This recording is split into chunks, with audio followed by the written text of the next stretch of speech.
बहिन त मोरे बाबा बुद्धि लाड़ी कैयावा बहिन त मोरे बाबा बुद्धि लाड़ी कैयावा अरे काहे के धरे गमन रे लालनावा अरे काहे के धरे गमन रे लालनावा नाही सिखली बाबा घर घरुअरवा नहीं सिखली ये बाबा घर घरुअरवा अरे नहीं सिखली राम रसोई रे ललनवा अरे नाही सिखली राम रसोई रे ललनवा नहीं सिखली ये बाबा धीरे का चलैया नहीं सिखली ये बाबा धीरे का चलैया अरे कैसे रहब ससुराल रे ललनवा अरे कैसे रहब ससुराल रे ललनवा सीखी गलाए बेटी घर घरुअरवा सीखी गला ये बेटी घर घरुअरवा अरे सीखी गला रामा रसोई रे ललनवा अरे सीखी गला रामा रसोई रे ललनवा सीखी गलाए बेटी धीरे का चलैया सीखी गला ये बेटी धीरे का चलैया अरे रह के पड़ी ससुराल रे ललनवा अरे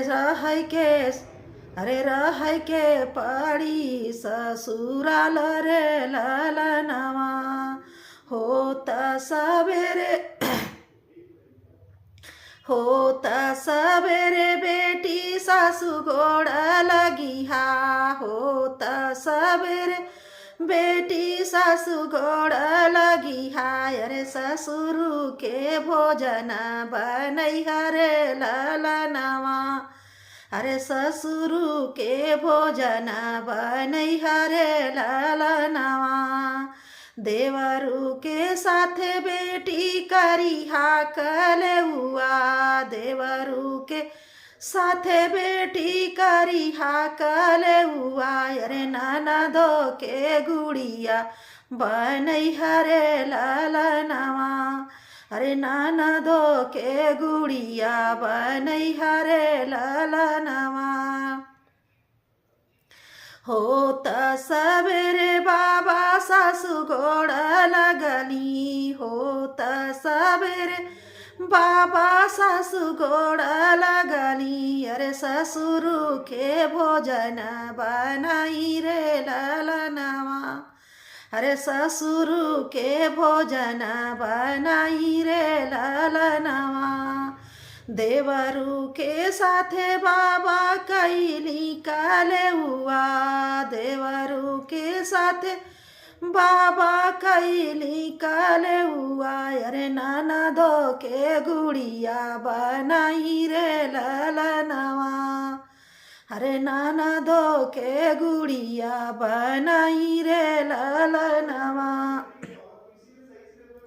होता सवेरे बाबा सासु गरिया मैं होता सवेरे बाबा सासु गरिया मैं अरे ननदो खुद कहे हवा तरे ललनवा अरे ननदो खुद कहे हवा तरे ललनवा अरे हमसे सहलो नहीं जला रे ललनवा अरे हमसे सहलो नहीं जला रे ललनवा।